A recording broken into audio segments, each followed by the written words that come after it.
Ukraine युद्ध पर Putin का पश्चिम प्रहार, रूस के खिलाफ जो बाइडेन की दहाड़, बरसी से पहले अमेरिका रूस में जुबानी जंग। रूस और यूक्रेन का युद्ध दूसरे साल में प्रवेश करने जा रहा है। रूस ने यूक्रेन पर 24 फरवरी 2022 को हमला किया था।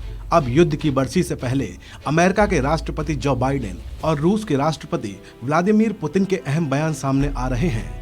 इस बयानबाजी से दोनों देशों के बीच तनाव बढ़ता दिखाई दे रहा है। यूक्रेन से जंग पर पुतिन ने जो कहा उसका एक एक करके अमेरिका के राष्ट्रपति ने पोलैंड में जवाब दिया। अमेरिकी राष्ट्रपति बाइडेन का लहजा सख्त था।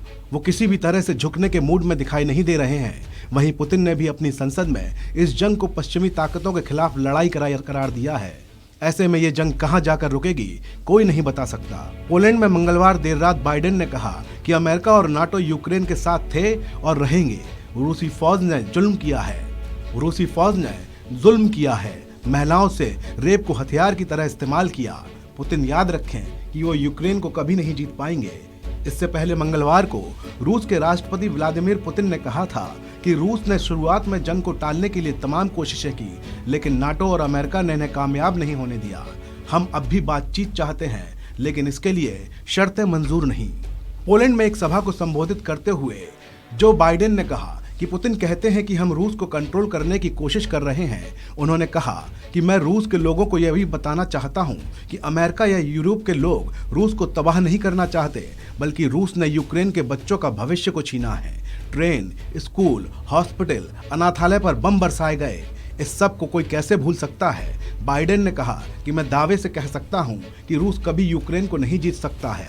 बाइडेन ने यूक्रेन के साथ खड़े रहने के अपने संकल्प को भी दोहराया। उन्होंने कहा कि इस बात में कोई शक नहीं होना चाहिए कि अमेरिका हर हाल में हर वक्त यूक्रेन के साथ खड़ा है। पुतिन इस बात को याद रखें कि नाटो में बंटवारा मुमकिन नहीं है। हम बिना रुके बिना थके यूक्रेन की मदद करते रहेंगे, जबकि पुतिन जमीन पर कब्जे के लिए ये सब कर रहे हैं। रूसी राष्ट्रपति व्लादिमीर पुतिन ने मंगलवार को सदन को संबोधित किया था। उन्होंने कहा कि हम अपने देश की सुरक्षा के लिए पूरी तरह तैयार हैं। पुतिन ने कहा कि 2014 से ही डोनबास में हमारी लड़ाई चल रही है, लेकिन इसका कोई शांतिपूर्ण हल नहीं निकल सका। रूस में नाटो का दखल बढ़ रहा है। पश्चिमी देश यूक्रेन का साथ दे रहे हैं। हम पश्चिमी ताकतों के खिलाफ लड़ रहे हैं। उन्होंने कहा युद्ध ही हमारा आखिरी विकल्प था। अमेरिका और उसके साथी महज अपना दबदबा बढ़ाने की साजिश की खातिर दूसरों को मोहरा बना रहे हैं। पश्चिमी ताकतों ने ही जंग के जिन्न को बाहर निकाला है। इस खबर में भी इतना ही। आप बने रहिए वन इंडिया के साथ।